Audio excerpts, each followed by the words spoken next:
നമ്മൾ വളരെ പ്രധാനപ്പെട്ട ഒരു ഭാഗത്തിലാണ് നമ്മൾ പഠിച്ചുകൊണ്ടിരിക്കുന്നത്. വിശ്വാസത്തിൻ്റെ പ്രകൃത്യാതീത അർത്ഥം. 785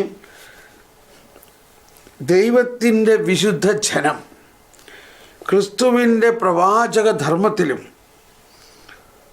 പങ്കുചേരുന്നു. ക്രിസ്തുവിൻ്റെ പ്രവാചക ധർമ്മത്തിൽ പങ്കുചേരുന്നു.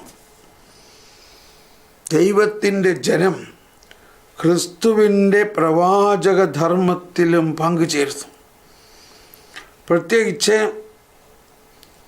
അൽമായരും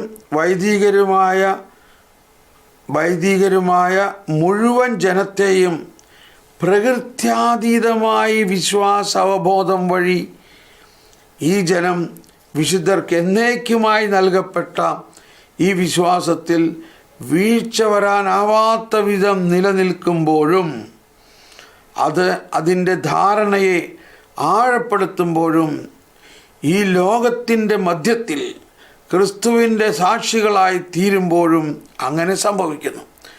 അതിൻ്റെ റെഫറൻസ് 210 ഇവിടെ പറയുന്നത്. വീണ്ടും ലൂമൻ ജെൻഷ്യം 12. അതുകൂടാതെ പ്രിയപ്പെട്ടവരെ, നമുക്ക് പൊതുവായി ലഭിച്ചിരിക്കുന്ന രക്ഷയെക്കുറിച്ച് നിങ്ങൾക്ക് എഴുതുവാൻ ഞാൻ അതിയായി ആഗ്രഹിച്ചിരിക്കുകയായിരുന്നു. അപ്പോഴാണ് വിശുദ്ധർക്ക് എന്നേക്കുമായി ഏൽപ്പിച്ചു കൊടുത്തിരിക്കുന്ന വിശ്വാസത്തിന് വേണ്ടി പോരാടണമെന്ന് ഉപദേശിച്ചുകൊണ്ട് നിങ്ങൾക്ക് എഴുതേണ്ടി വന്നിരിക്കുന്നത്.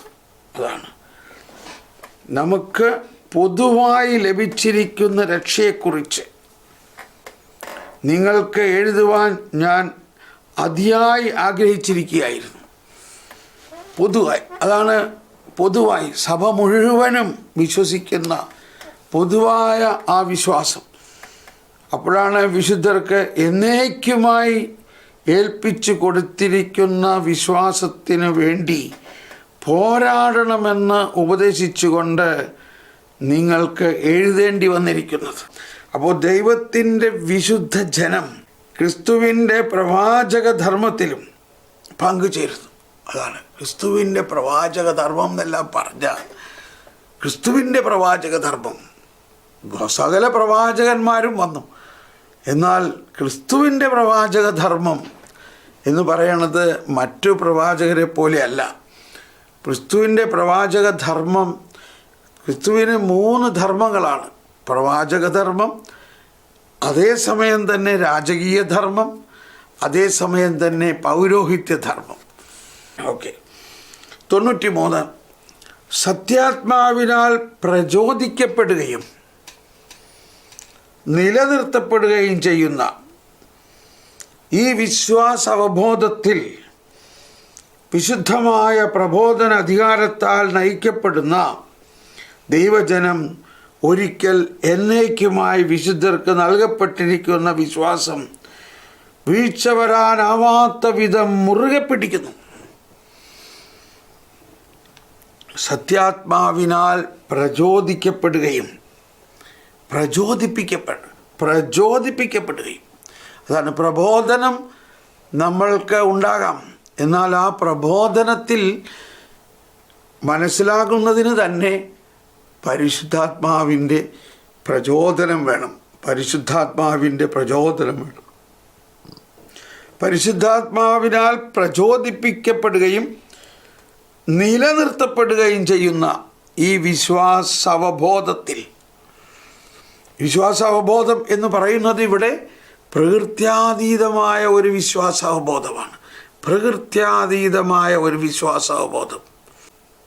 വിശുദ്ധമായ പ്രബോധന അധികാരത്തിൽ നയിക്കപ്പെടുന്ന ദൈവജനം ഒരിക്കൽ എന്നേക്കുമായി വിശുദ്ധർക്ക് നൽകപ്പെട്ടിരിക്കുന്ന വിശ്വാസം വീഴ്ച വരാനാവാത്ത വിധം മുറുകെ പിടിക്കുന്നു. നമ്മൾ ഈ പ്രബോധനങ്ങളിലൂടെ ആ പരിശുദ്ധാത്മ പ്രചോദിതമായി വിശ്വാസത്തെ പഠിക്കാത്തത് കൊണ്ടാണ് പലർക്കും തെറ്റുപറ്റുന്നതും പലരും സഭ വിട്ടു പോകുന്നതും മാർപ്പാപ്പയ്ക്ക് എതിര് പറയണതും സഭയുടെ പ്രബോധനത്തെ സ്വീകരിക്കാൻ പറ്റാത്തതുമില്ല. ഈ പ്രബോധനത്തിൻ്റെ തന്നെ പ്രകൃത്യാതീതമായ രഹസ്യത്തെ ചുമ്മാ നമ്മൾ സയൻസ് പഠിക്കണ മാതിരി പഠിച്ചാൽ പോരാ. അതാണ് പഠിക്കുക എന്ന് പറഞ്ഞാൽ നമ്മൾ മാത്തമാറ്റിക്സും ട്രിഗ്നോമെട്രിയും പഠിക്കണ മാതിരി അല്ല. ഇതിൻ്റെ ഇടയ്ക്ക് പരിശുദ്ധാത്മാവിൻ്റെ പ്രചോദനത്തിൽ നമ്മളത് പഠിക്കണം. പരിശുദ്ധാത്മാവ് നമ്മളെ അത് പഠിപ്പിച്ച് പരിശുദ്ധാത്മാവ് അതിൻ്റെ രഹസ്യങ്ങളെ ഉൾക്കൊള്ളാൻ നമ്മൾക്ക് ബുദ്ധിയെ പ്രകാശിപ്പിച്ച് പരിശുദ്ധാത്മാവ് നമ്മുടെ അകത്ത് ഒരു എക്സൈറ്റ്മെൻറ്റ് തരും, ഒരാനന്ദം തരും, ഒരു സന്തോഷം തരും, ഒരു നിധി കണ്ടെത്തിയ ഒരു ശക്തി തരും, ഒരു ഉറപ്പ് തരും, ഒരു ആത്മവിശ്വാസം തരും. അതിനിടയ്ക്ക് കുറേ പ്രതികൂലമായിട്ട് പലരും പറയണത് കേൾക്കുമ്പോൾ നമുക്കതൊന്നൊരു പ്രശ്നമല്ല. കാരണം നമ്മൾ അതിനേക്കാൾ വലുത് മനസ്സിലാക്കിയിരിക്കുന്നു. അതാണ്. അപ്പോൾ ഈ കാലഘട്ടത്തിൽ നമ്മളുടെ എല്ലാവരുടെയും പ്രധാന ഒരു അർജൻറ്റ് ആവശ്യം ഇതാണ്. ഇതിൻ്റെ ഒരു വശം നമ്മളിതിൽ വളരുക. നമ്മളിത് വളരാതെ നമുക്ക് മറ്റൊരാൾക്ക് ഇത് കൊടുക്കാൻ പറ്റില്ല, നമ്പർ 1. രണ്ടാമത്, നമ്മളിത് വളരാതെ നമ്മുടെ അടുത്ത തലമുറയിലേക്ക് ഇത് പ്രവഹിക്കില്ല. ഇത് ഇന്നത്തെ കാലഘട്ടത്തിൽ ലോകമെമ്പാടും പലതരത്തിലുള്ള നെഗറ്റിവിറ്റികളിലൂടെ പ്രകമ്പനങ്ങളിലൂടെ ഉണ്ടായാലും വിശ്വസിക്കുന്ന ആളെ സംബന്ധിച്ച് ഒരു പ്രശ്നമില്ല. കാരണം ദൈവം സർവാധിപനാണ്, ദൈവം മഹത്വത്തിൻ്റെ രാജാവാണ്, ദൈവം മഹത്വമാണ്. ആ വിശ്വാസം നമ്മളുടെ ഉണ്ടെങ്കിൽ നമ്മൾക്ക് സമാധാനമായിരിക്കും. ഉദാഹരണം ഇവിടെ പറയുന്നത്, സത്യാത്മാവിനാൽ പ്രചോദിപ്പിക്കപ്പെടുകയും നിലനിർത്തപ്പെടുകയും ചെയ്യുന്ന ഈ വിശ്വാസാവബോധത്തിൽ വിശുദ്ധമായ പ്രബോധന അധികാരത്താൽ, അതാണ് സഭയുടെ പ്രബോധന അധികാരത്തെക്കുറിച്ച് നമ്മൾ ഒരുപാട് കേട്ടു, ഞാനത് റിപ്പീറ്റ് ചെയ്യുന്നില്ല. ആ പ്രബോധന അധികാരം, ഇപ്പോൾ നമ്മൾ വത്തിക്കാൻ കൗൺസിൽ കണ്ടില്ലേ, എന്തിനാണ് ഈ വത്തിക്കാൻ കൗൺസിൽ വിളിച്ചു കൂട്ടിയത്? എന്തിനാണ് 3 വർഷം റോമാ പട്ടണത്തിൽ 3000-ലധികം മെത്രാന്മാരും തിയോളജിയൻസും വലിയ വലിയ തിയോളജിയൻസ് വളരെ തീപിടിച്ച ചർച്ചകളും നടത്തി എത്രത്തോളം ഇതിൻ്റെ പിന്നിൽ പ്രവർത്തിച്ചു? ഇത് ചുമ്മാ എഴുതിണ്ടാക്കിയതൊന്നുമല്ലത്. അങ്ങനെ പരിശുദ്ധാത്മാവ് ജ്വലിച്ച് നിന്ന് നൽകിയ പ്രബോധനമാണത്. അപ്പോൾ അതാണ് പ്രബോധന അധികാരമെന്ന് പറഞ്ഞാൽ ഒരാളല്ല അവിടെ. സഭയുടെ പ്രബോധന അധികാരത്തിൻ്റെ പിന്നിൽ വലിയ ഒരു പ്രസ്ഥാനമുണ്ട്, വലിയ പ്രസ്ഥാനം. എല്ലാ കൗൺസിലുകളും എല്ലാ സൂനഹദോസുകളും ആദ്യകാലം മുതൽ ഈ എല്ലാ സൂനഹദോസുകളും, ഈ വറ്റിക്കാൻ കൗൺസിൽ 21ാമത്തെ കൗൺസിലാണത്. അതിൻ്റെ സഭയിൽ ഇന്നേ വരെ 21 കൗൺസിലുകൾ അങ്ങനെ ഉണ്ടായിട്ടുണ്ട്, സൂനഹദോസുകൾ ഉണ്ടായിട്ടുണ്ട്. അതെല്ലാം നമുക്ക് കാലഘട്ടത്തിനനുസരിച്ചുള്ള പ്രബോധനങ്ങൾ നൽകിയിട്ടുണ്ട്. അതെല്ലാം നമ്മുടെ സ്വന്തമാണ്, നമ്മളതിൻ്റെ ഭാഗമാണ്, നമുക്ക് വേണ്ടിയിട്ടാണ്. നമ്മളാണ് അതിൻ്റെ സഭ എന്ന് പറയുന്നത്. സഭ വിശ്വാസികളുടെ സമൂഹമാണ്. ക്രിസ്റ്റി ഫിദലിസ് ലേച്ചി എന്ന ഒരു ജോൺ പോൾ II മാർപ്പാപ്പയുടെ ഒരു അപ്പസ്തോലിക പ്രബോധനമുണ്ട്, അൽമായ വിശ്വാസികൾ എന്ന് പറയും. അതിലും പരിശുദ്ധ പിതാവ് ജോൺ പോൾ II അൽമായ വിശ്വാസികൾക്ക് സഭയിലുള്ള വളരെ സുപ്രധാനമായ റോളിനെ കുറിച്ച് പറയുന്നുണ്ട്. സാന്നിധ്യം, അവരുടെ റോൾ എന്ന് പറഞ്ഞാൽ അവർ മലയാളത്തിൽ എന്താ അവർ ചെയ്യേണ്ട കാര്യങ്ങളെക്കുറിച്ച് പറയുന്നുണ്ട്. വിശുദ്ധമായ പ്രബോധന അധികാരത്താൽ നയിക്കപ്പെടുന്ന ദൈവജനം ഒരിക്കൽ എന്നേക്കുമായി വിശുദ്ധർക്ക് നൽകപ്പെട്ടിരിക്കുന്ന വിശ്വാസം വീഴ്ച വരാനാവാത്ത വിധം മുറുകെ പിടിക്കുന്നു. ശരിയായ വിധി തീർപ്പോടെ ഈ വിശ്വാസത്തിലേക്ക് കൂടുതൽ ആഴത്തിൽ കടന്നു ചെല്ലുകയും ദൈനംദിന ജീവിതത്തിൽ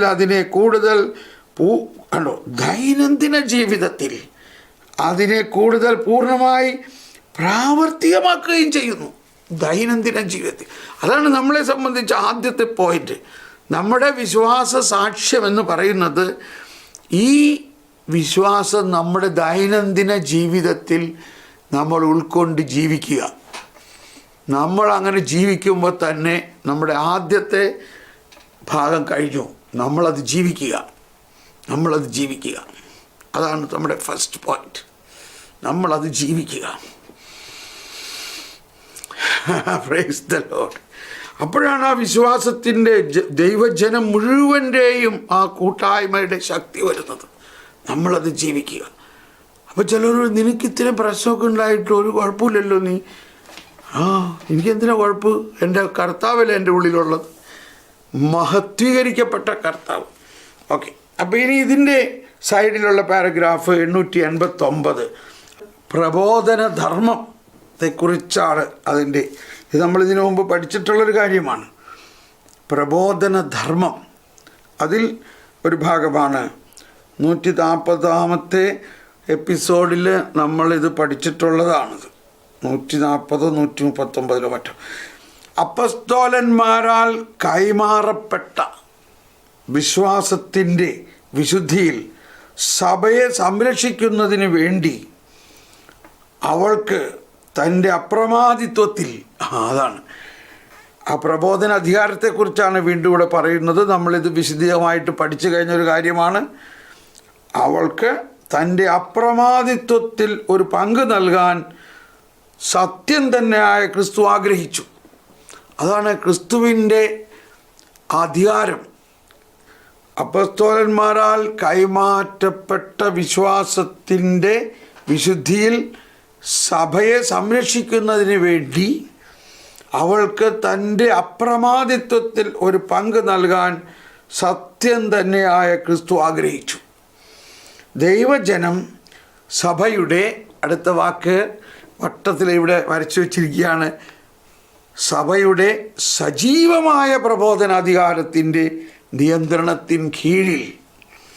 അതാണ് സജീവമായ പ്രബോധന അധികാരമാണ് നമ്മൾ ഏത് കാലഘട്ടത്തിലാണോ ആ കാലഘട്ടത്തിൽ ദൈവം നമുക്ക് വേണ്ടി നൽകിയിരിക്കുന്ന മാർപ്പാപ്പയെ. അതാണ് സജീവമായ പ്രബോധന അധികാരം. ആ മാർപ്പാപ്പയ്ക്ക് ദൈവം നൽകിയിരിക്കുന്ന പരിശുദ്ധാത്മാവിലൂടെ നൽകിയിരിക്കുന്ന ഒരു ക്യാരിസമാണ്, ദൈവം നൽകിയിരിക്കുന്ന ഒരു അധികാരമാണത്. നേരിട്ട് നൽകിയിരിക്കുന്ന ഒരു അധികാരമാണ്. അത് മാർപ്പാപ്പയാകുമ്പോൾ മാത്രമേ അധികാരം അദ്ദേഹത്തിന് കിട്ടുന്നുള്ളൂ. ആ മാർപ്പാപ്പയായി അഭിഷേകം ചെയ്യുമ്പോൾ ആ മാർപ്പാപ്പയിൽ ഒരു അപ്രമാദിത്യം, ഒരു പ്രബോധന അധികാരം, പരിശുദ്ധാത്മാവിൻ്റെ വലിയ വെളിപാടുകൾ ഈ കാലഘട്ടത്തിൽ സഭയെ നയിക്കുന്നതിന് വേണ്ട പരിശുദ്ധാത്മാവിൻ്റെ വലിയ ഒരു പ്രചോദനവും ശക്തിയും അധികാരവും ധൈര്യവും എല്ലാം നമ്മൾക്ക് കാണാൻ സാധിക്കും. സഭയുടെ സജീവമായ പ്രബോധന അധികാരത്തിൻ്റെ നിയന്ത്രണത്തിൻ കീഴിൽ വീണ്ടും വരുന്നു. പ്രകൃത്യാതീതമായ വിശ്വാസ അവബോധത്തോടെ, പ്രകൃത്യാതീതം, സൂപ്പർ നാച്ചുറൽ സെൻസ് ഓഫ് ഫിദെ, പ്രകൃത്യാതീതമായ വിശ്വാസ അവബോധത്തോടെ ഈ വിശ്വാസത്തോട് അന്യോന്യം ഒട്ടിച്ചേർന്നിരിക്കുന്നു. 417 വീണ്ടും ലൂമൻ ജൻഷ്യം 12 ലൂമൻ ജൻഷ്യം 12. അപ്പോൾ പ്രകൃത്യാതീതമായ വിശ്വാസാവബോധമാണ് നമ്മുടെ പ്രധാന വിഷയം. 737 അതിൽ നമ്മൾ പറഞ്ഞു, അതിനൊരല്പം എക്സ്പാൻഡ് ചെയ്യാൻ ആഗ്രഹിക്കുകയാണ്. പരിശുദ്ധാത്മാവും സഭയും ക്രിസ്തുവിൻ്റെ ശരീരവും പരിശുദ്ധാത്മാവിൻ്റെ ആലയവുമായ സഭയിൽ ക്രിസ്തുവിൻ്റെയും പരിശുദ്ധാത്മാവിൻ്റെയും ദൗത്യം പൂർണ്ണതയിലെത്തുന്നു. അപ്പോൾ മുതൽ ഈ സംയുക്ത ദൗത്യം ക്രിസ്തു വിശ്വാസികളെ പരിശുദ്ധാത്മാവിൽ പിതാവിനോടുള്ള അവിടുത്തെ ഐക്യത്തിൽ പങ്കുകാരാക്കുന്നു. മനുഷ്യരെ മിശിഹായിലേക്ക് അടുപ്പിക്കുന്നതിന് വേണ്ടി ആത്മാവ് അവരെ ഒരുക്കുകയും തൻ്റെ കൃപാവരവുമായി അവരുടെ അടുക്കിലേക്ക് പോവുകയും ചെയ്യുന്നു. ഇനിയാണ് അടുത്ത് കേട്ടോ. ഇത് നമ്മൾ അന്ന് കുറച്ച് പറഞ്ഞു, എങ്കിലും കുറച്ചുകൂടി ഇപ്പോൾ പറയാൻ തോന്നുകയാണ്. ആത്മാവ് ഉത്ഥിതനായ കർത്താവിനെ അവർക്ക് വെളിപ്പെടുത്തുന്നു. അതാണ് അവിടുത്തെ വചനം അവരെ അനുസ്മരിക്കുന്നു. അവിടുത്തെ മരണവും ഉത്ഥാനവും ഗ്രഹിക്കാൻ അവരുടെ മനസ്സ് തുറക്കുന്നു. അവിടുന്ന് ക്രിസ്തു രഹസ്യം സന്നിഹിതമാക്കുന്നു. പരമമായ കുർബാനയിൽ അവരെ രമ്യപ്പെടുത്തി അവരെ ദൈവവുമായുള്ള സംസർഗത്തിലേക്ക് കൊണ്ടുവരാനും അവർ ധാരാളം ബലം പുറപ്പെടുവിക്കാനും വേണ്ടിയാണ്. അപ്പോൾ ഇവിടെ നമ്മളന്ന് അടുത്ത ദിവസം ഈ ഉത്ഥിതനായ കർത്താവും അതിനു മുമ്പുള്ള ഈശോയുടെ പരസ്യജീവിതത്തിലുള്ള ഈശോയും ഉത്ഥിതനായ കർത്താവും തമ്മിലുള്ള വ്യത്യാസം എന്തെന്ന് നമ്മൾ കുറച്ച് പഠിച്ചായിരുന്നു. അതിനുശേഷം അത് കൂടുതലായി വന്നുകൊണ്ടിരിക്കുകയാണ്. ഇപ്പോൾ ഇതിൽ തന്നെ 790 ഖണ്ഡിക ഒന്ന് നോക്കാം. 790 ഖണ്ഡിക. 790 ഖണ്ഡികയിൽ പറയുന്നൊരു കാര്യം ഇതാണ്: ഒരു ശരീരം ദൈവത്തിൻ്റെ വചനത്തോട് പ്രത്യുത്തരിക്കുകയും ക്രിസ്തുവിൻ്റെ ശരീരത്തിലെ അംഗങ്ങളായി തീരുകയും ചെയ്യുന്നവർ. അപ്പോൾ ഇവിടെയും പറയുന്നുണ്ട് 737 ക്രിസ്തുവിൻ്റെ ശരീരം. ക്രിസ്തുവിൻ്റെ ഏത് ശരീരത്തിലെയാണ് നമ്മൾ അംഗങ്ങൾ? ഇപ്പോൾ ഇന്നലെ ഒരാൾ സംസാരിച്ചപ്പോൾ പറഞ്ഞു, നിന്നിൽ ക്രിസ്തു ഉണ്ടോ? പിന്നെ എന്നിൽ ക്രിസ്തു ഉണ്ട്. നിന്നിൽ ഈശോ ഉണ്ടോ? എന്നിൽ ഈശോ ഉണ്ട്. ഏത് ഈശോ ആണുള്ളത്? ഉണ്ണീശോ ഉണ്ടോ? ഉണ്ണീശോ നമ്മളിലുണ്ട്. അപ്പോൾ ശരിയാണ്, പക്ഷേ അത് പോരാ. ആ ഉണ്ണീശോയിൽ നിന്നാ പോരാ. ആ ഉണ്ണീശോ വളർന്നു, പൊതുവായി പരസ്യ ശുശ്രൂഷ നടത്തി. ആ ഈശോ മരിച്ചു, ഉയർത്തു. ആ മഹത്വീകരിക്കപ്പെട്ട യേശുവിലാണ് നമ്മുടെ ജീവിതം. അതാണ് സഭ. അപ്പോൾ ക്രിസ്തുവിൻ്റെ ശരീരം പരിശുദ്ധാത്മാവിൻ്റെ ആലയവുമായ സഭയിൽ എന്നിട്ട് പറയുന്ന ഇതാണ്: ആത്മാവ് ഉത്ഥിതനായ കർത്താവിനെ അവർക്ക് വെളിപ്പെടുത്തുന്നു. അവിടുത്തെ വചനം അവരെ അനുസ്മരിപ്പിക്കുന്നു. അവിടുത്തെ മരണവും ഉത്ഥാനവും ഗ്രഹിക്കാൻ അവരുടെ മനസ്സ് തുറക്കുന്നു. ഇവിടെ 790 പറയുകയാണ്: ദൈവത്തിൻ്റെ വചനത്തോട് പ്രത്യുദ്ധരിക്കുകയും ക്രിസ്തുവിൻ്റെ ശരീരത്തിലെ അംഗങ്ങളായി തീരുകയും ചെയ്യുന്നവർ അവിടത്തോട് അവഗാഢം ഐക്യപ്പെടുന്നു. വിശ്വസിക്കുകയും കൂദാശകളിലൂടെ ശ്രദ്ധിക്കണം, ഇവിടെ ശ്രദ്ധിക്കണം കേട്ടോ. വിശ്വസിക്കുകയും കൂദാശകളിലൂടെ ക്രിസ്തുവിൻ്റെ പീഠാനുഭവത്തിലും മഹത്വീകരണത്തിലും നിഗൂഢവും യഥാർത്ഥവുമായ രീതിയിൽ ഐക്യപ്പെടുകയും ചെയ്യുന്നവർക്ക് ആ ശരീരത്തിൽ ക്രിസ്തുവിൻ്റെ ജീവൻ നൽകപ്പെടുത്തും. 220 ലൂമൻ ജെൻഷ്യം 7 കണ്ടോ. ഒന്നുകൂടി വായിക്കാം. 790 വിശ്വസിക്കുകയും, നമ്മൾ വിശ്വസിക്കുന്നുണ്ട്.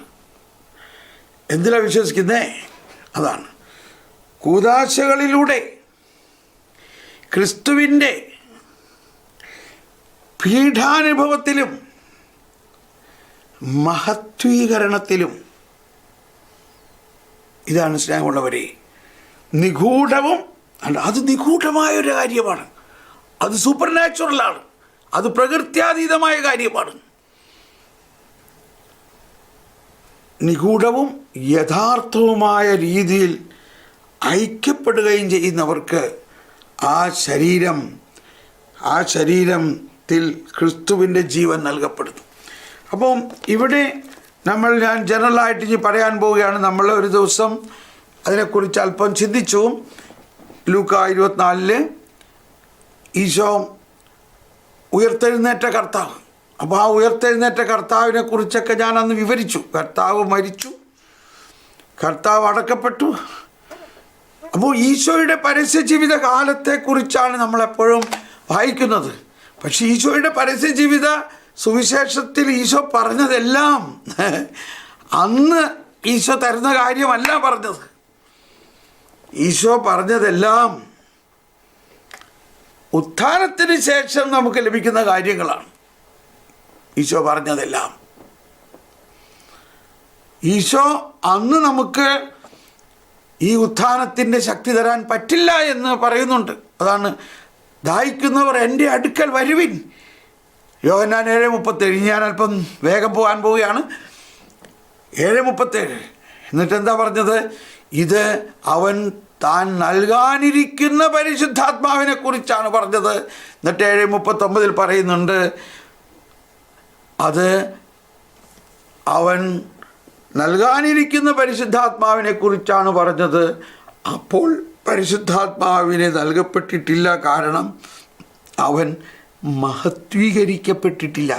നമ്മുടെ വിശ്വാസത്തിൻ്റെ ഒരു കാഴ്ചപ്പാടിൽ നമ്മൾ ഈശോയിൽ വിശ്വസിക്കുന്നു എന്ന് പറഞ്ഞാൽ, വാസ്തവത്തിൽ നമ്മൾ വിശ്വസിക്കുന്നത്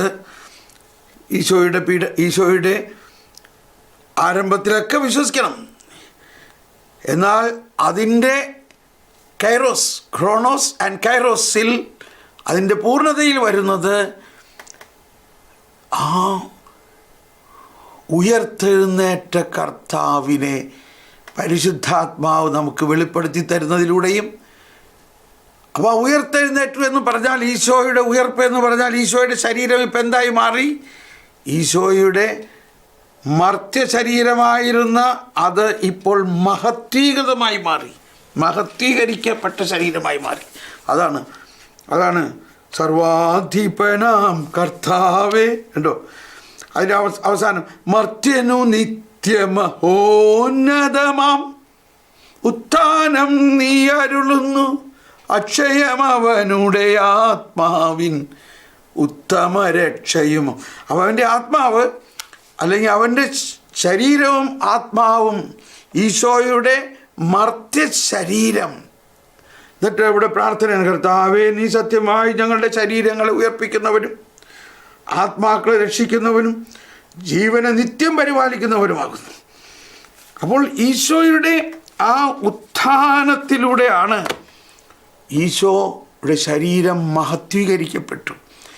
ഈ മഹത്വീകരിക്കപ്പെട്ട ശരീരം ഇനി മരിക്കില്ല എന്ന് മാത്രമല്ല, ആ ശരീരം മാത്രമല്ല, ആ വ്യക്തി. അപ്പോൾ ഈശോ, ഉത്ഥിതനായ ഈശോ കണ്ടോ, ആ കബറിടത്തിൽ നിന്നും പുറത്തു വരുന്നു. Rise and glorified Jesus in me. Correct, rise and glorified. അപ്പോൾ ഈ ഗ്ലോറിഫൈഡ് ജീസസ്, ആ ഗ്ലോറിഫൈഡ് ജീസസ്, അത് ഞാൻ വീണ്ടും പറയുകയാണ്, ആ മരിച്ച് ഈശോയിനെ അവരടക്കി. ഉണ്ടോ? ഈശോ രക്തം മുഴുവനും വാർന്നു പോയി, മരിച്ചു, അടക്കി. ആ അടക്കപ്പെട്ട ഈശോ അവരെ സംബന്ധിച്ച് കഴിഞ്ഞു എന്ന് വിചാരിച്ചവർ, ഞങ്ങൾ അവനെ കൊന്നു കളഞ്ഞാൽ കഴിഞ്ഞു എന്ന് വിചാരിച്ചു. അവനെ കുരിശിൽ തറച്ചു, അവനെ അടക്കി, കഴിഞ്ഞു എന്ന് വിചാരിച്ചവർ പോയി. പക്ഷേ ഇതാണ് കർത്താവ് ഇത്രയും പ്രപഞ്ചത്തിൻ്റെ ആരംഭം മുതലേ പദ്ധതി ചെയ്തിരുന്നത്. വിജയം ഇവിടെയാണ് ഉണ്ടാകാൻ പോകുന്നത്. ഈ ലോകവും അതിൻ്റെ സകല പിശാചുക്കളും സകല പാപവും ചേർന്ന് അവനെ കൊന്നു. എന്നാൽ ആ മരിച്ച ശരീരത്തെ ഒന്ന് മനസ്സിൽ കാണുക. മരിച്ചു കിടക്കുകയാണ്, എന്നാൽ രക്തമൊന്നുമില്ല. ആ മരിച്ച ശരീരത്തിൽ ഇതാ മഹത്വത്തിൻ്റെ ആത്മാവ് എഴുന്നള്ളി വരുന്നു. ആ മഹത്വത്തിൻ്റെ ആത്മാവ് ആ മരിച്ച ശരീരത്തിന് പുതുജീവൻ നൽകുന്നു. എങ്ങനെ? പുതിയ ഹൃദയം. ഹൃദയം വീണ്ടും അടിക്കാൻ തുടങ്ങുന്നു. പുതിയ രക്തം വന്നിരിക്കുന്നു. ഈ മരിച്ച ശരീരത്തിൻ്റെ കോശങ്ങളെല്ലാം വീണ്ടും പുതിയ കോശങ്ങളാകുന്നു. ആ ശരീരം അവർ ചാട്ടവാറുകൊണ്ട് അടിച്ചത് മുഴുവനും പിച്ചി ചീന്തിയതായിരുന്നു. അതെല്ലാം പോയി ഈ പുതിയ ശരീരമായി ഈശോ കബറിടത്തിൽ നിന്നും താനെ പുറത്തേക്ക് വരുന്നു. അപ്പോൾ ഈശോയിൽ ആകെ 5 അടയാളങ്ങളേ ഉള്ളൂ. ആ മുൻപുണ്ടായിരുന്ന അവസ്ഥ ഒന്നുമില്ല. ആ ഈശോ ഇതാ അടഞ്ഞു കിടന്ന കഥകിലൂടെ അപ്പസ്തോലന്മാർ ഭയന്ന് വിറച്ചിരുന്നതിൻ്റെ അകത്തേക്ക് ചെല്ലുന്നു. നിങ്ങൾക്ക് സമാധാനം. ഇതാണ് ഉയർത്തെഴുന്നേറ്റ കർത്താവ്. ആ ഈശോ ഇതാ, ആ ഈശോയ്ക്ക് എന്ത് വേണമെങ്കിലും ആകാം. ആ ഈശോയ്ക്ക് എങ്ങനെ വേണമെങ്കിലും ആകാം. ആ ഈശോയ്ക്ക് നമ്മുടെ ജീവിതത്തിൽ കടന്നുകൂടാം. ആ ഈശോയുടെ ശരീരം ഇനി മർത്യമല്ല, അമർത്യമാണ്. ആ ഈശോയ്ക്ക് അമർത്യമായ ആ ശരീരത്തോടെ സൂക്ഷ്മമായ ശരീരത്തിന് പാറയുടെ അകത്തുകൂടി കടന്നു വരാം. സൂക്ഷ്മം, ദീപ്തം, അക്ഷയം. അപ്പം ഈ മഹത്വീകരിക്കപ്പെട്ട അവസ്ഥയിലുള്ള ക്രിസ്തുവിനെ നമുക്ക് മനസ്സിലാകില്ല. പ്രകൃത്യാതീത ശക്തിയാണത്. ഇതാണ് പ്രകൃത്യാതീതം വിശ്വാസത്തിൻ്റെ. അപ്പം ഈ മഹത്വീകരിക്കപ്പെട്ട ക്രിസ്തുവിലാണ് നമ്മൾ വിശ്വസിക്കുന്നത്. പക്ഷേ ഈ മഹത്വീകരിക്കപ്പെട്ട ക്രിസ്തുവിലേക്ക് വരുന്നതിന് മുമ്പ് ഈശോൻ്റെ മനുഷ്യനായി അവതരിച്ച ക്രിസ്തു അവിടെ 3 വർഷം ജീവിച്ചു. 30 വർഷം അതിനു മുമ്പ് ജീവിച്ചു. അപ്പോൾ 30 വർഷത്തെ അതിനു മുമ്പുള്ള അനന്തമായ പ്രപഞ്ചത്തിൻ്റെ ആരംഭം മുതൽ വചനമായ ക്രിസ്തു, 30 വർഷം രഹസ്യജീവിതം നയിച്ച ക്രിസ്തു, മനുഷ്യാവതാരം ചെയ്ത ക്രിസ്തു, 30 വർഷം രഹസ്യജീവിതം, 3 വർഷം പരസ്യജീവിതം, അതിനുശേഷം 3 ദിവസത്തെ ജീവിതം. ഈ 3 ദിവസത്തിലാണ് ക്രിസ്തു മരിച്ച് ഉയർത്തു എന്ന് പറഞ്ഞാൽ തൻ്റെ പീഡാനുഭവവും മഹത്വീകരണവും. ആ മഹത്വീകരണത്തിലൂടെ ക്രിസ്തു ഈ പ്രപഞ്ചത്തെ മുഴുവനും മേൽ ആധിപത്യം. അവിടെയാണ് രാജകീയത. ഇനി നോക്കിക്കോട്ടോ, ആ മഹത്വീകരിക്കപ്പെട്ട ക്രിസ്തുവിനെ നടന്നു പോകുമ്പോൾ അവർ പറയാണ് നിങ്ങളിതൊന്നും അറിയാത്ത ആരാണ്? നിങ്ങളെന്താ ഇതൊന്നും അറിയില്ലേ? അപ്പോൾ ലൂക്കായുടെ സുവിശേഷത്തിൽ 24 പറയുന്നത്, നിങ്ങൾ ഇതൊന്നും അറിയാത്ത വഴിപോക്കനാണോ? അതാണ്. ഇതാണ് വാസ്തവത്തിൽ നമ്മുടെ പലരുടെയും ഒരവസ്ഥ. ആ ദിവസം അവൻ ചോദിച്ചു, ഏത് കാര്യങ്ങൾ? അവൻ പറഞ്ഞു, നസ്രായൻ യേശുവിനെ കുറിച്ച് തന്നെ. അവൻ ദൈവത്തിൻ്റെയും മനുഷ്യരുടെയും മുമ്പിൽ വാക്കിലും പ്രവൃത്തിയിലും ശക്തനായ പ്രവാചകനായിരുന്നു. ഞങ്ങളുടെ പുരോഹിതന്മാർ നേതാക്കളും അവനെ മരണവിധിക്ക് ഏൽപ്പിച്ചു കൊടുക്കുകയും ക്രൂശിക്കുകയും ചെയ്തു. ഓക്കെ, ഇതൊക്കെ സംഭവിച്ചിട്ട് ഇത് 3-ാം ദിവസമാണ്. ഞങ്ങളുടെ കൂടെയുള്ള ചില സ്ത്രീകൾ ഞങ്ങളെ വിസ്മയിപ്പിച്ചു. അവൻ്റെ ശരീരം അവർ കണ്ടില്ല. അങ്ങനെ അതെല്ലാം കഴിഞ്ഞ് അപ്പോൾ അവൻ 18-ാമത്തെ വചനമാണ്. അവർ ക്ലെയോപ്പാസ് എന്നു പേരായവൻ അവനോട് ചോദിച്ചു, ഈ ദിവസങ്ങളിൽ ജെറുസലേമിൽ നടന്ന സംഭവമൊന്നും അറിയാത്ത അപരിചിതനാണോ നീ എന്ന് ആരോട് ചോദിക്കുന്നു? കർത്താവ് ഈശോ മിശിഹായോട്. അപ്പോൾ ഇതായിരിക്കാം ചിലപ്പോൾ നമ്മുടെ അവസ്ഥ. അപ്പോൾ നമ്മൾ ഇപ്പോഴും ഈ മഹത്വീകരിക്കപ്പെട്ട ക്രിസ്തു നമ്മുടെ ഉള്ളിൽ വസിക്കുന്നുണ്ടെങ്കിലും നമ്മൾ ആ മഹത്വീകരിക്കപ്പെട്ട ക്രിസ്തുവിനെ മനസ്സിലാക്കുന്നില്ല. അതാണ് പ്രകൃത്യാതീത വിശ്വാസത്തിലൂടെ നമുക്ക് നൽകുന്നത്. അതിൻ്റെ ഏറ്റവും പ്രമാദമായ ഒന്നാണ് വിശ്വാസ പ്രമാണത്തിൽ നമ്മൾ പറയുന്നത്, മരിച്ച് പാതാളങ്ങളിൽ ഇറങ്ങി എന്ന്. അപ്പോൾ പാതാളങ്ങളിൽ ഇറങ്ങി എന്ന് പറയുന്നതാണ് വിശ്വാസത്തിൻ്റെ വളരെ വലിയൊരു കാര്യം. എന്തിനാണ് പാതാളങ്ങളിൽ ഇറങ്ങിയത്? അപ്പോൾ അത് പെട്ടെന്നൊന്ന് പറയാണ്. പാതാളങ്ങളിൽ ഇറങ്ങി 635 അല്ലെങ്കിൽ 631 മുതലുള്ള ഭാഗമാണത്. യേശു ക്രിസ്തു പാതാളത്തിലേക്ക് ഇറങ്ങി മരിച്ചവരുടെ ഇടയിൽ നിന്ന് 3-ാം ദിവസം ഉത്ഥാനം ചെയ്തു. അപ്പോൾ ഭൂമിയുടെ അഗോധങ്ങളിലേക്ക് ഇറങ്ങിയവൻ തന്നെയാണ് ആരോഹണം ചെയ്തത്. യേശു മരിച്ചവർ ഉയർപ്പിക്കപ്പെട്ടു. പുത്രനായ മിശിഹാ ഇറങ്ങിയത് മൃതരുടെ വാസസ്ഥലത്തെ വിശുദ്ധ ഗ്രന്ഥം പാതാളം എന്ന് വിളിക്കുന്നത് മൃതരുടെ വാസസ്ഥലമാണ്. അത് നരകമല്ല, മൃതരുടെ വാസസ്ഥലം. അപ്പോൾ മരിച്ചവരോട് പോലും 634 സുവിശേഷം പ്രഘോഷിക്കപ്പെട്ടു. ഇനി 635 മരിച്ചവർ ദൈവപുത്രൻ്റെ സ്വരം ശ്രവിക്കുന്നവർ ജീവിക്കുന്നതിനും വേണ്ടി ക്രിസ്തു മരണത്തിൻ്റെ അഗാധതയിലേക്ക് ഇറങ്ങിച്ചെന്ന് ജീവൻ്റെ കർത്താവായ യേശു മരണം വരിച്ചുകൊണ്ട് മരണത്തിന്മേൽ അധികാരമുള്ളവനെ, അതായത് പിശാചിനെ നശിപ്പിക്കുകയും മരണഭീതിയിൽ ജീവിതകാലം മുഴുവനും ബന്ധനത്തിലായിരുന്നവരെ മോചിപ്പിക്കുകയും ചെയ്തു. മരണത്തിൻ്റെയും പാതാളത്തിൻ്റെയും താക്കോൽ ഉത്തിതനായ ക്രിസ്തുവിൻ്റെ കയ്യിലാണ്. അപ്പോൾ ഇവിടെയാണ് അവസാനം ഇതാ അന്ധകാരത്തിലും മരണത്തിൻ്റെ നിഴലിലും വസിക്കുന്നവരെ സന്ദർശിക്കാൻ അവർ ആഗ്രഹിച്ചു. ബന്ധനത്തിൽ കഴിയുന്ന ആദത്തെയും അവരോടൊപ്പം തടവുകാരിയായ ഹവ്വയെയും ദുഃഖത്തിൽ നിന്ന് സ്വതന്ത്രരാക്കാൻ ദൈവപുത്രനായ അവിടുന്ന് പോകുന്നു. ഞാൻ നിൻ്റെ ദൈവമാണ്. അപ്പോൾ ഈ മഹത്വത്തിൻ്റെ ഏറ്റവും വലിയ കാര്യം, ഈ മഹത്വീകരിക്കപ്പെട്ട ശരീരത്തിനെ അങ്ങോട്ട് പോകാൻ പറ്റുള്ളൂ. മർത്യ ശരീരത്തിന് പോകാൻ പറ്റില്ല. എങ്ങോട്ടേക്കാണ് പോയത്? യുഗങ്ങളുടെ ആരംഭം മുതലുള്ള മരിച്ച അവരുടെ വാസസ്ഥലമായ പാതാളത്തിലേക്ക് ചെന്ന് അവരോട് സുവിശേഷം പ്രഘോഷിച്ച് അവരുടെ ആത്മാവിനെ രക്ഷിച്ചു. ഞാൻ നിൻ്റെ ദൈവമാണ്. ഇതിൽ സംശയമുണ്ടോ? ആദത്തിനോട് പറയാണ്, ഞാൻ നിൻ്റെ ദൈവമാണ്. വീണ്ടും പറയാണ്, നിനക്ക് വേണ്ടി നിൻ്റെ പുത്രനായവൻ, ഉറങ്ങുന്നവനെ എഴുന്നേൽക്കുക.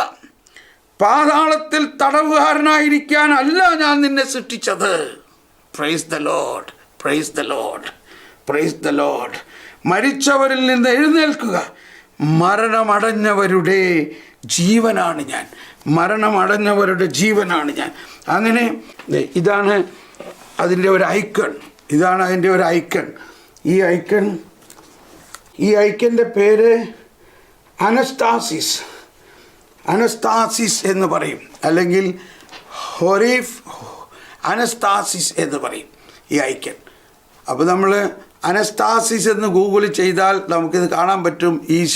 ഈശോ പാതാളത്തിലേക്ക് ഇറങ്ങി ചെന്ന് ആദത്തെയും ഹവ്വയെയും ഉയർപ്പിക്കുന്നത്. പാതാളത്തിലേക്ക് ഇറങ്ങി ആദത്തെയും ഹവ്വയെയും ഉയർപ്പിക്കുന്നു. അപ്പോൾ ഇതാണ് നമ്മളുടെ വിശ്വാസത്തിൻ്റെ ഏറ്റവും പ്രധാന കാതലായൊരു ഭാഗം, അനസ്താസിസ് എന്നതൊരു ഗ്രീക്ക് പദമാണ്. അതിൻ്റെ അർത്ഥം ഉയർപ്പ് എന്നുള്ളതാണ്. ഹോറിഫൈയിങ് ഹെൽ, അങ്ങനെ ഒരു വാക്ക് കൂടിയുണ്ട്, ഹൊറിയിങ് ഹെൽ. അപ്പോൾ ഇവിടെ ഈശോ കണ്ടോ, ഈശോ ഉയർത്തെഴുന്നേറ്റ കർത്താവ് പാതാളത്തിലേക്ക് ഇറങ്ങി ആദവും ഹവ്വയെയും ഉയർപ്പിക്കുന്നു. ആദവും ഹവ്വയെയും അതോടൊപ്പം പൂർവ്വപിതാക്കന്മാരും രാജാക്കന്മാരും എല്ലാം നമുക്ക് അവിടെ കാണാം. ഇതാണ് മഹത്വീകരിക്കപ്പെട്ട ശരീരത്തിൻ്റെ അവസ്ഥ.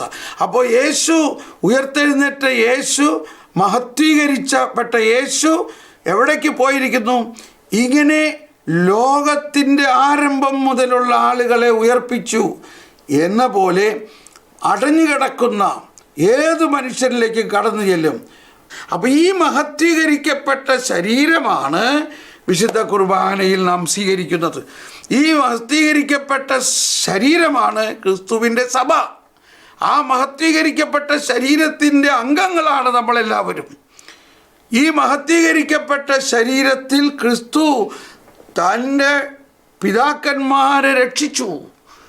ഉത്ഭവപാപം മൂലം വ്രണിതമായ ആദത്തെയും ഹവ്വയെയും അതിൽ നിന്ന് രക്ഷിച്ചു. സ്വർഗം ഭൂമിയിലിറങ്ങി ആദത്തിനും സന്തതികൾക്കും പറുദീസായിൽ പുനരധിവാസം. നമ്മളിവിടെ നിർത്തുകയാണ്. അപ്പോൾ ആ മഹത്വം ഇനി നമുക്ക് ഒരുപക്ഷെ പിന്നീട് നമുക്ക് വേണമെങ്കിൽ പഠിക്കാം. യോഹന്നാൻ്റെ സുവിശേഷത്തിൽ ആ അവസാന ഭാഗത്ത് തെബേരിയോസ് കടപ്പുറത്തുണ്ടായ സംഭവങ്ങളും ഇതെല്ലാം ഈ മഹത്വീകരിക്കപ്പെട്ട അവസ്ഥയുടെ വിശേഷമാണ്. അപ്പോൾ നമ്മൾ സഭ എന്ന് പറയുന്നത് ഈ മഹത്വീകരിക്കപ്പെട്ട ശരീരമാണ് യേശുവിൻ്റെ. അപ്പോൾ അതിനു മുൻപ് ഒരവസ്ഥയുണ്ട്. ആ അവസ്ഥ ഉണ്ടായിരുന്ന അവസ്ഥയിലാണ് ഈശോ പീഡ സഹിച്ചത്. ഈശോ പീഡ സഹിക്കാൻ വേണ്ടി ഈശോ മർത്യമായ ശരീരത്തോടും അമർത്യമായ ആത്മാവോടും കൂടി സ്ത്രീയിൽ നിന്ന് ജാതനായി. എന്തിനാണ്? അങ്ങനെ സ്ത്രീയിൽ നിന്ന് ജാതനായ ആ മർത്യ ശരീരത്തിൽ നമ്മുടെ പാപങ്ങൾ ഏറ്റെടുക്കാൻ പറ്റുള്ളൂ.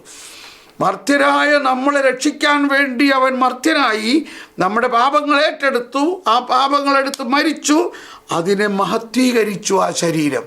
അപ്പോൾ ഈ ഭാഗത്തിൽ നമ്മൾ വിശ്വസിക്കണം. നമുക്കൊരിക്കൽ കൂടി നന്ദി പറഞ്ഞ് പ്രാർത്ഥിക്കാം. അതാണ് വിശ്വാസത്തിൻ്റെ പ്രകൃത്യാതീതമായ അവസ്ഥ.